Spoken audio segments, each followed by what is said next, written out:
Mr. Famous John Flannery, head of the queue as per usual. I'm telling people about all the astronomical events that were about to happen. Unfortunately, as you can see, I was a bit late and I got back, I was in the back of the queue there, back behind them. Basically, when you go in, they give you these armbands that you put on for different types of events. You can have ones that will just go, you can see the exhibition. Then you can have ones, you can go into the talks, or you can have ones where you can do everything. You can go to the talks, see the exhibition, and you also have it over the 2 days. It goes across. I'm pretty good. As I say, it's over 2 days. On the Friday, you've got 8 talks. You've got 4 in the morning and 4 in the afternoon. So you get plenty of astronomy. I won't say you'd be tired of astronomy, but some of the talks you can pick and choose what talks you want to see about there. And on Saturday, it's the same thing. As you can see, there's an awful lot of different variations. You've got quantum universe. You've got stars and planet formations, all different types of talks you can see. Very interesting talks. Normally they last about 40 minutes at a time. But again, you can pick and choose, which I thought was very good. But outside in the exhibition hall, you've got all these companies set up. You can see them there. You've got Astro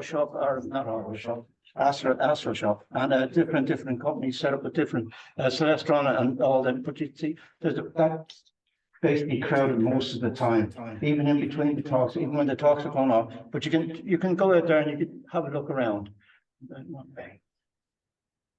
There's inside the hall. The hall's roughly about, I think it's 850 people to 900 people that can get in. It's 2 layers. There's a balcony up at the back, and you've got the big screen up there at the front of the hall. The acoustics are extraordinary. They're very, very good at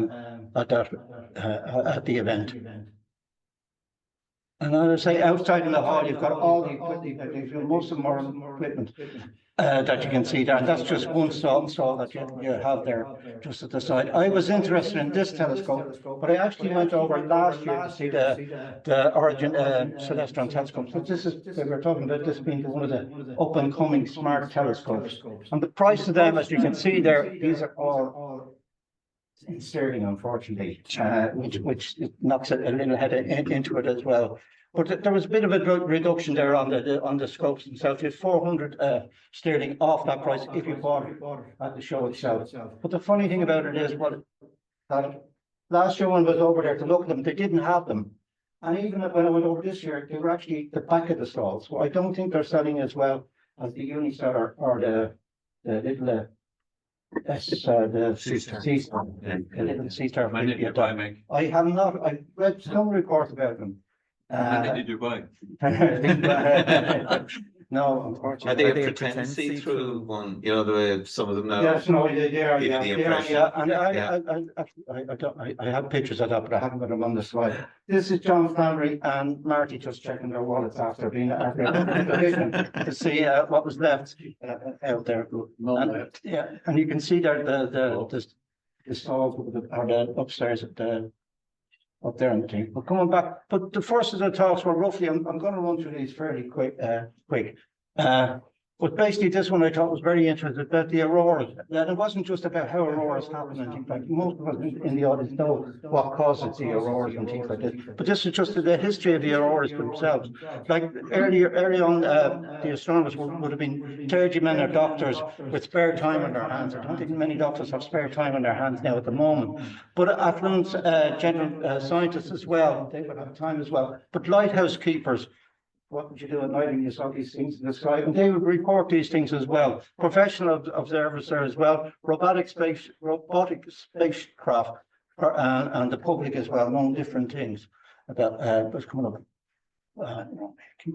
Still checking their wallets. So this is the auroras that we saw there last year in May, and about that. These are reports around from different parts of the country, all around there. But you can see most of the reports are around on the outskirts of the countries, England and Ireland as well, but they were seen in Midlands as well, but they mustn't have got them reported into this talk here.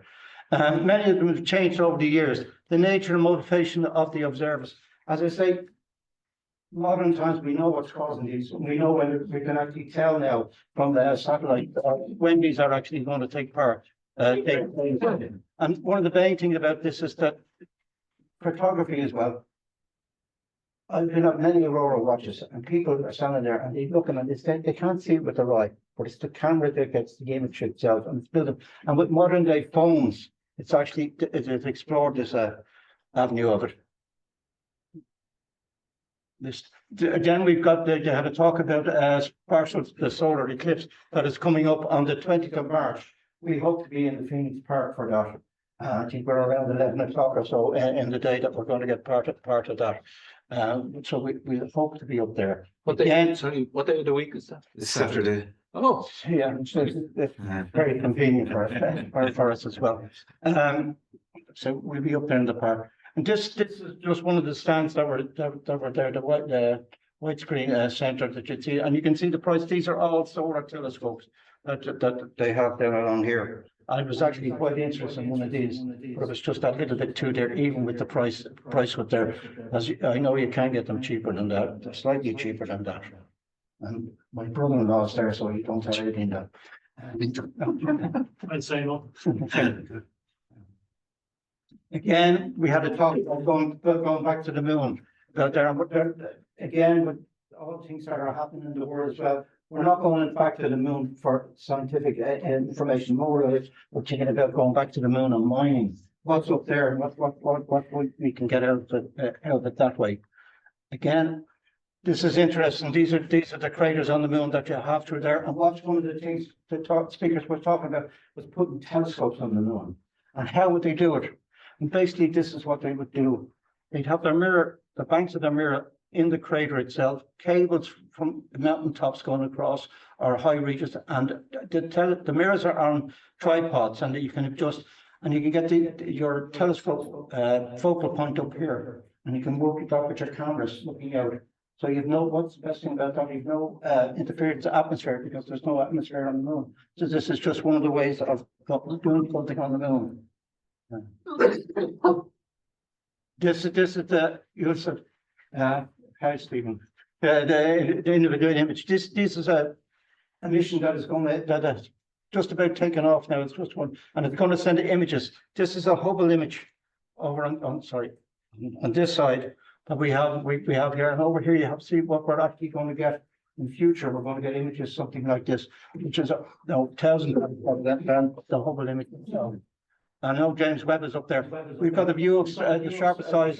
These are for planets, solar systems, stars with planets going around them. And we're going to be able to look in at these and see what's actually happening in the clouds, in accretion clouds around the star itself.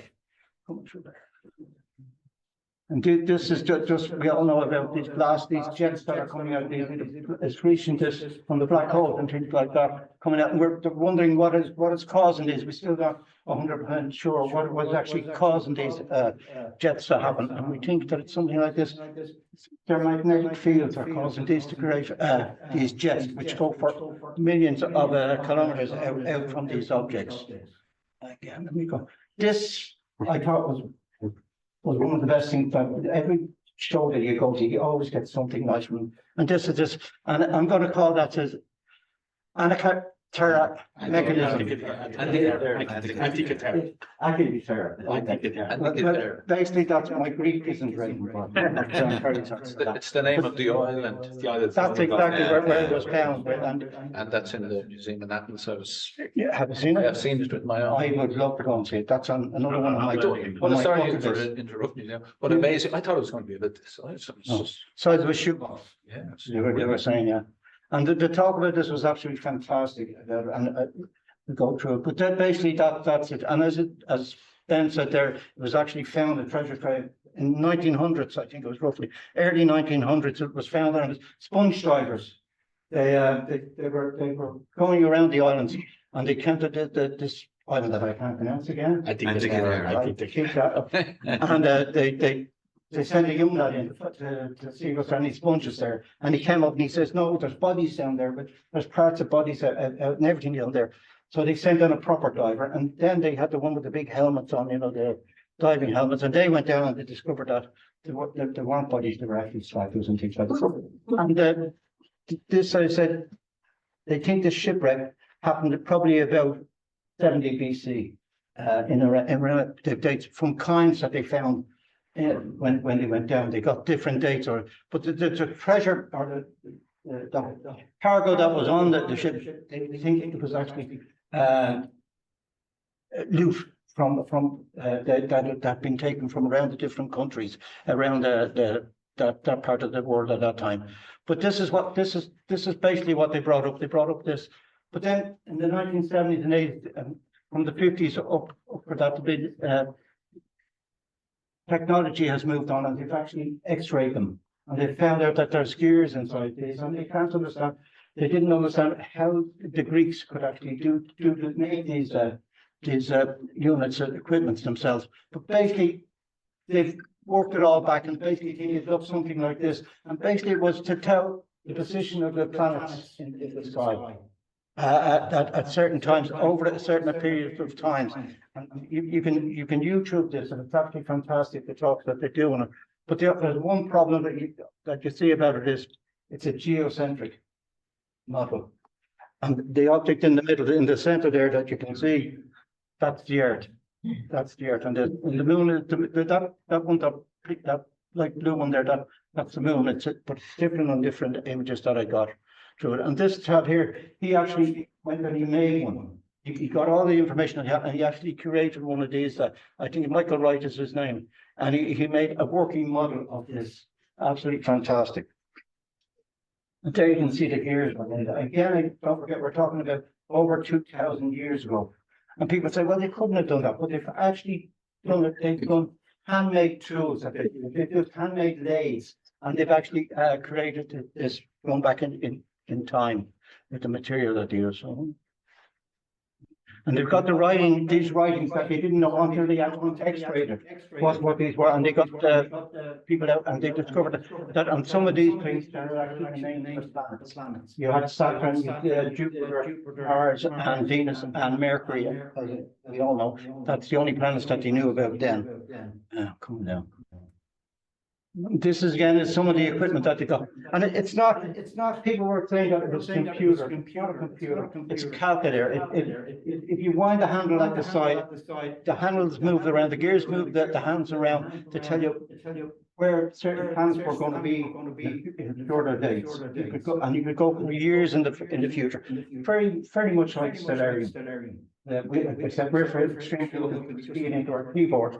And it'll come up. This lad here, you have to wind it up. But again, it worked okay and everything the way that they taught at the time. But again, it was geocentric worked.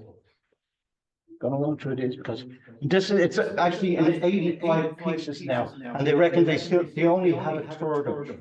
Yeah, but working from computer models and everything, that, as I say, they have built it back up to what it actually looked like. People thought, how can they do that? Because watches at time clocks and everything didn't come to the 14th, 15th century. We're talking about 2,000 years ago. How did they actually do it? It's not a timepiece, it's not a computer. It's more like this computer here. Everybody knows it's colossal in Beachley Park, what they used Turing used to decode the German codes. Basically, it's something like this. It had numbers of gears that went around and clicked more gears and worked out, and it came up with different directions and told you what was happening. Again, I said it's not a computer, and people thought that it was a modern day computer. It is not a computer. It's kind of like that. And basically, this is one that the university put together, and roughly it's a working model of the actual unit itself. And all their articles were based on, Aubrey, how do you know? Are based on material that in books and everything going back to Archimedes. He actually had information at his hand that could feed people to actually build these machines, and that's exactly how they did it. And this is, as I said, the shipwreck was roughly about 2,000 years ago. The knowledge that they had from before that, from Ptolemy, Archimedes, and those ancient astronomers, they build up an even. It's like what happened today. You just build up on something. You get an idea. Somebody works on that idea and builds up, and that's how they came to work out their calculations. It was going backwards. And basically, at the talk as well, you have this. So it's different star formations and how things are. I said, looking at the images through here, the different types of telescopes to see different parts of when a star is actually burning, when the solar system is burning, looking at it, what's happening in the accretion ring out through there, and the different telescopes required to do that. I still go every second when I go back. Basically, we all know radio telescopes that they're getting bigger and bigger. They're using the different ones all over the country, but most of them are used now to find out these. We're still trying to explain the expanding universe, and we were talking about hopefully Nick Holop will be here to be talking about the Hubble telescope and things like that. And we had the talk there last at Christmas from Andrew and Antonio about that, the expanding space. Again, more talks about what to observe out there and from the time of the Big Bang. And one of the things that I'm really interested in over there, some of the talks, was this lad here, about our gravitational waves and everything, just giving us an update of what's happening. You've got your gravitational lensing, and this is just to measure distances, how far objects are in the universe itself. Then we had astrophotography, but we had not on nebulas, and that we had on planetary objects as well out through there. And the chap's name was, I can't remember what his name, what he was, when he was very good about that. It was very good. Yeah. Just the different things. As they say with telescopes, size does matter. So the bigger the aperture, the better the image. You can see you going across through there. And this is it. And this, we had Brian May from the Queen. He's also into astronomy as well, and a good friend of Patrick Moore is in there, was doing a talk. But he also covers this stereoscopic, these where you look at 3D images through glasses. And he was doing a slight talk about that as well. Hopefully you got the right way. And this is one of his books that are out there. I haven't seen that. But when we went to see the lunar thing in the lighthouse in London, they had this on the wall, and it was absolutely fantastic to see it. And the new here. Our latest book is roughly about this, where they've gone out and they've done it in 3D, that you can actually go around the object itself. And I know Michael Murphy bought that book like that. Again, trading exoplanets were big under this. We had about 3 or 4 different talks about exoplanets and about that, but mostly about how nowadays that they're actually tell the atmosphere in the planet itself, from when it goes in front of the star to get the different elements that are in the atmosphere itself. Again, a breakup of black holes that you can see there, how they've come out over the years, how the images have improved, and they've actually got polarization of this one, the one down here. This is one of these ones down there, and up here as well, the different things that are happening. And then life in the universe, the Enceladus there as well, and then we've got the Europa, where the Europa Clipper mission has gone ahead. That's out there, so we're going to find life underneath these ice oceans, ice planets, or ice stars, moons. Moons. And then we had gravitational waves again coming through there. One of the talks, and the interesting part this was that this was, they were trying to explain, and they can't explain because they don't know, but what was there before the Big Bang. And there was nothing there. They were reckoning it, but they were reckoning that there was ripples. Go back. Sorry, this one here. They reckon that these are ripples in space-time that were out there before like that. So you had nothing. So the universe came from nothing, out of nothing, and then they went on the clock billions and billions and trillions of years, and they come that you've got your gravitational waves, and you've got everything out there, but everything expanding as well. And it'll finally end up again with nothing. And that's how the universe will probably end, with nothing out there as well, because everything will expanded out so far. And this one here, it's just the different atmospheres that you can see in the planets there. You've got Earth, Venus, Mars, Jupiter, Titan, Neptune, and the exoplanets that are out there, and there are millions of exoplanets. At the moment, they're up to nearly 7,800 planets that they have found, that they're studying the atmosphere of these. And this is just to whet your appetite. This is just to whet your appetite for the next talk that's coming up about that. And I just threw that in. But basically, this is on this slide, we're just reminding you that next week, on the 1st of March, Astronomy Week is starting. And the IAS are running an event in the Phoenix Park, taking place from 5 o'clock. We'll be doing a short talk, a telescope workshop. We will have telescopes there, but if you want to bring your telescope along, we'll try and, sorry, if there's something wrong with it, or if you don't know how to use it or something like that, we'll try and help you out with that as well. We've also got Boyne Valley Astronomy Society are going to join us at that. It's kind of a joint effort between the OPW, Boyne Valley, and the Irish Astronomical Society as well.